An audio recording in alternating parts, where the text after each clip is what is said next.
football, the red zone is where a team has to make small adjustments to ensure victory. As you approach retirement, you also need to make small adjustments to ensure success.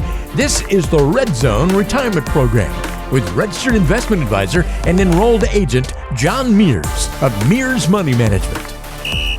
This week on Red Zone Retirement Program, Coach, we're going to take another email question, listener question that came in. Instead of the sale of a property, this one's the sale of a business, right? So, again, a lot of people have things out there. They're looking to make changes in life. So we want to talk a little bit about some highlights to think about should you be thinking about selling your business. So, Hey, you doing all right today? Yes, this is a great topic. Again, we're in California as we're recording this in early February. There's a weird phenomenon. There was some water that came out of the sky. And we were just confused here.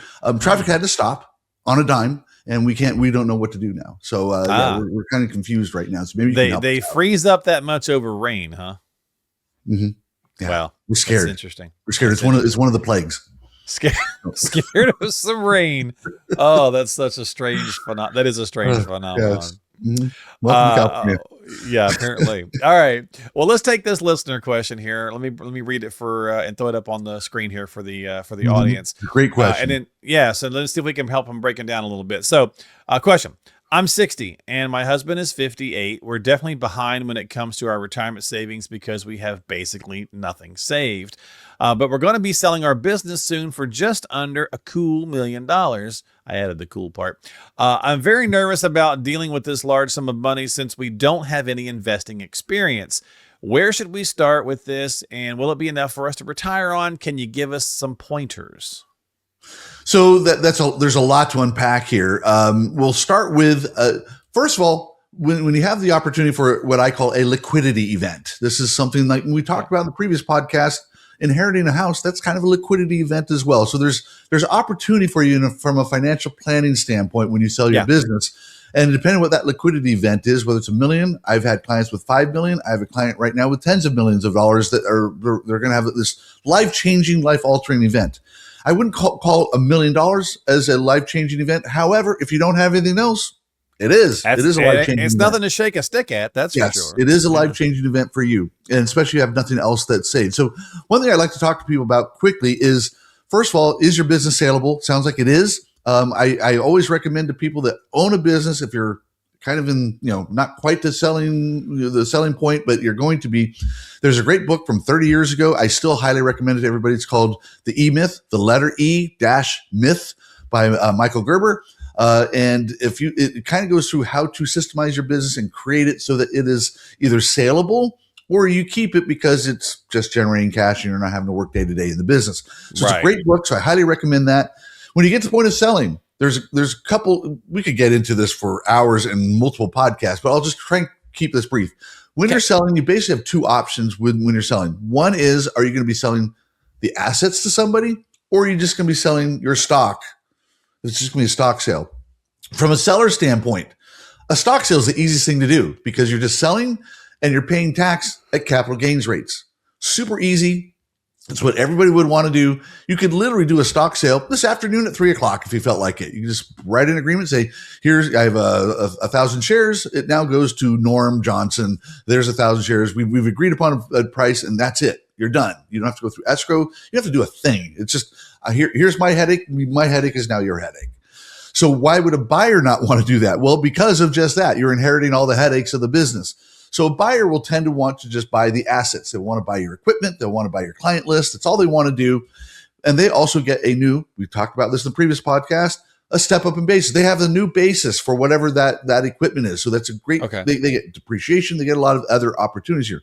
Now, you as a seller, you don't get all that. You still have your old headaches. You still got to pay off debt. You got a lot of other things to go, and you might have to be paying ordinary income, not just capital gains on the equipment you're selling or your client list or whatever. So for the seller, the seller wants a stock sale. The buyer wants an asset sale. And usually you're going to have to find a place in between here.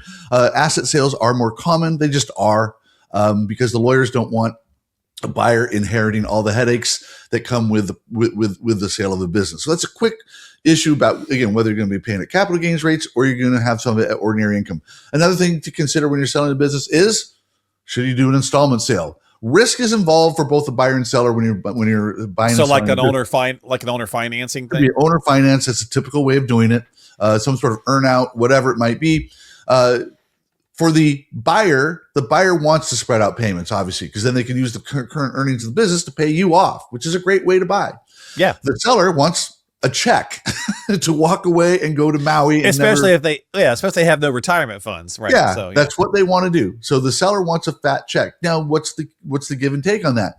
If you want, the more you need as a seller right now, the lower your price is going to be because the buyer is inheriting all this risk, giving you a fat check, and you're walking away, and they have really no recourse at that point. Well, sometimes you'll hear like somebody will say, okay, let's say it's just under $1 million. So we want $250,000 up front and then we'll finance the rest or something like that. Correct. So as a seller, you want that again, you want it all now if you can, but you want that earnout or that payment as short as possible. And how you do that, it could be just, again, a lump sum. It can be on an increase in business because again, if you're selling a client list, you can actually earn it out. And if the business increases, you can actually enjoy a part of that, of the increase in business until the end, if you will, of the earnout, 3 years, 5 years, whatever it might be.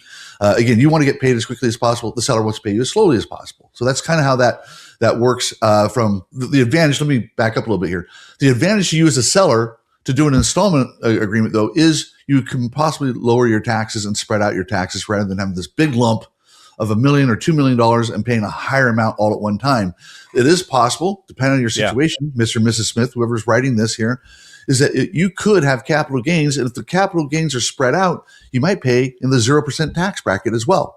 So there's opportunities here from a tax planning standpoint if you decide to spread out. Again, you're taking on risk because you're spreading out payments, but you're also mitigating that risk with some tax opportunities as well. So there's something to consider there, that an installment sale is not the worst thing if it can help you mitigate taxes, and you can get away with, perhaps, if you plan it well, again, zero taxes out of all this if you spread it out correctly. So, all right, so let me play devil's advocate a little bit based on this email, and I'll ask you some different questions here to kind of tackle for this couple's situation, and other people might be in a similar thing.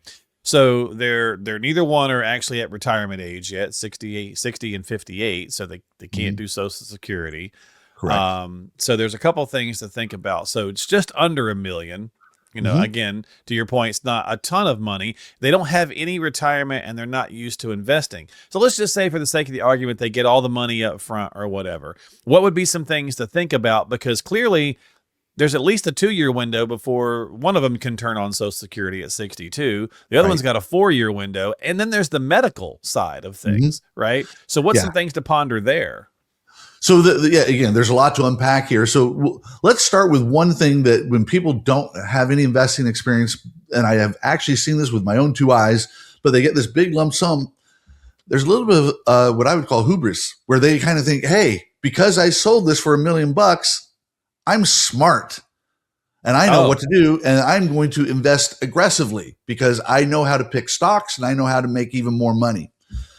I would tell you, time out. No, well, at least they did say that. Careful. They said they don't know what they're doing. So that's good. But I have seen that. So that's something to always be cautioned out there. If you're selling a business and you have not been involved in this from a personal standpoint, even if you had your own small 401k within your business, if you haven't been going through this, be very, very careful and acknowledge that your advisor or whoever's going to try and educate you, let them educate you. There's a lot to know about how your retirement can work, what type of investments work, about diversification. All the corny stuff does matter, but I would say open yourself up to being educated and coachable, because if you are, a good advisor should be able to guide you. Go ahead. So, Coach, let's just say for the sake of the argument, easy math, it's $1 million, right? So they just say they walk away with $1 million. So looking at a couple different things, right? So with not having anything, they need to generate income. Should they look at the dreaded A word, right? I mean, would it make sense to look at maybe putting some into an annuity? Would it look at some in the market? So we're talking about kind of maybe spreading around, doing some different financial vehicles. Yeah, you could. It depends. Again, so sometimes people will sell a business and they may continue to work. Now, with $1 million, I would caution them because, like you said, there's no Social Security at their age.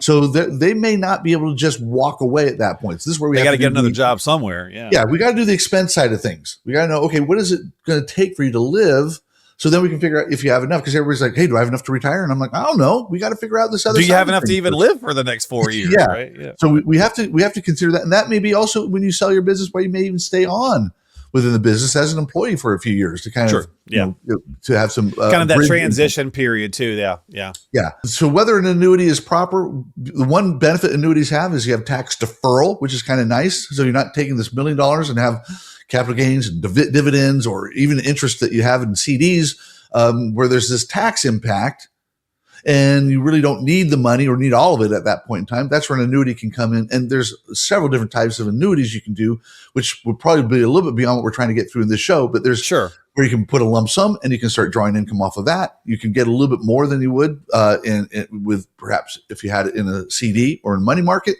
because these single premium deferred annuities will actually pay pretty well these days. One thing that I recommend to people, if you get a big lump sum, first of all, go slow. Put the money in and take a chill pill for a month or so before you even start investing. One technique that we use when somebody has a large liquidity event is you can dollar cost average. What does that mean? Instead of when you have your $1 million or $2 million or whatever it is, and you want to invest it, and you want to get it over into the markets, if you will, start investing.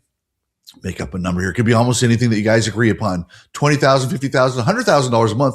You can do any number that you feel comfortable with. So you start slowly weaning yourself off of this big cash pile and you start getting invested in the market. What that does is, first of all, you don't have that freak out feeling where you put money in, and we all know as soon as you put money in, what's the market going to do? It's going to go down immediately. And then you're going to have a tough time with that.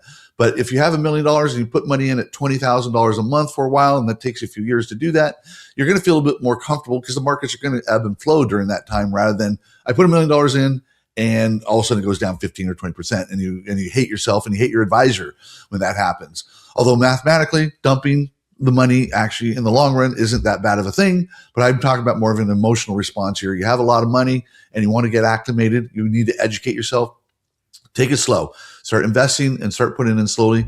And then you can calculate off of that $1 million how much you might need to live off of to get that bridge to Social Security. Now, we always talk about wanting to wait as long as we can for Social Security. This may be one of those instances where you can't. You're going to start Social Security at an early age because you need that bridge income if you're not going to work or get a new job. And in this case, I mean, I'm hoping that they're thinking about that. Again, they didn't put it in the question, but it's like, I mean, especially from the medical too, it's like you're looking at 5 and 7 years respectively before you can even get, Medicare turned on. So hopefully they have they got a strategy. I'm hoping. So and that's where we have to figure out, again, with this lump sum, this is why, again, maybe an installment agreement might help out here, is with your income, maybe you can get on the Affordable Care Act and you can stay under the threshold so you can have maximum, the lowest cost option that you can possibly have and get the maximum subsidy. So that's just something to consider there. Again, this is why, is it enough to retire? We don't know. We don't have enough information based on, are they still paying a mortgage? I don't know. What are their property taxes? Here in California, it's pretty high. You need to know what that could be. What are are you healthy or not? There's so many things that we have to figure into all this. But again, as a very general idea, we have to know whether an installment agreement may make sense to you. It may not. And again, this is an emotional thing, which I won't even argue with you. If you say, hey, I got to have more money up front because I don't trust my buyer to pay me. That's a very real statement. It's okay. You can say that. You're not being evil or imprudent by saying that. But that's just one of those give and takes you have to weigh, because the difference in an installment agreement versus a lump sum right now could be very significant. It could be like double. It could be that kind of a difference in the payout. So that's something to always consider. But the main thing that I always tell people, make sure you're educated and make sure you go slow. There's no rush in all this. And then I really strongly would suggest using an advisor. I know we charge. Sorry, but we're going to pay. We're going to pay our own way. Yeah, we're going to save you so much in future anguish, if you will, future taxes, future costs, making the wrong move. that it's certainly worth your while to, if not me, find an advisor that you trust and would like to work with, so that you make sure that you have this all written down. And if you're a business owner, having things written down should be how you've been operating for years, even if it's on a scratch piece of paper, but having some sort of plan will be super helpful. Yeah, it's a big endeavor selling a business. And they probably used a business broker, I'm guessing, something along those lines or whatever for the transaction and the sale or what they're working on. Yeah, I mean, definitely more than ever, have a financial team, right? Have another piece in place, CPA, a financial advisor on your side, helping as well, just to kind of do the diligence and make sure everything's groovy across the board, not only for the sale, but also for what you plan on doing with it afterwards. Especially in a situation like this where maybe there's not a lot of other assets, involved. Yeah.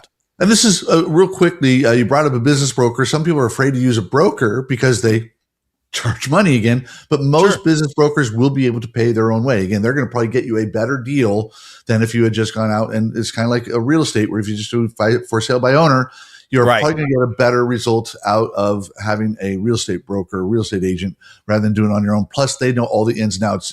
These business brokers really do know how to dot the I's and cross the T's, so that you're not harmed in the future. Make sure the attorneys know what's going on, so that there is no future recourse and that sort of thing. I sold my tax practice going back 13, 14 years ago, and I used a business broker, and it was smooth sailing. We were able to get from A to Z, get the whole thing done about 60 days from the first moment I said, hey, I'm interested in selling, to actually getting a check in hand. So it was certainly valuable, certainly worth the cost. Wow, that's great. Yeah, that's fantastic. So yeah, if you got questions, you need some help, again, reach out to Coach, reach out to John, have a chat for yourself, book a chat with john.net.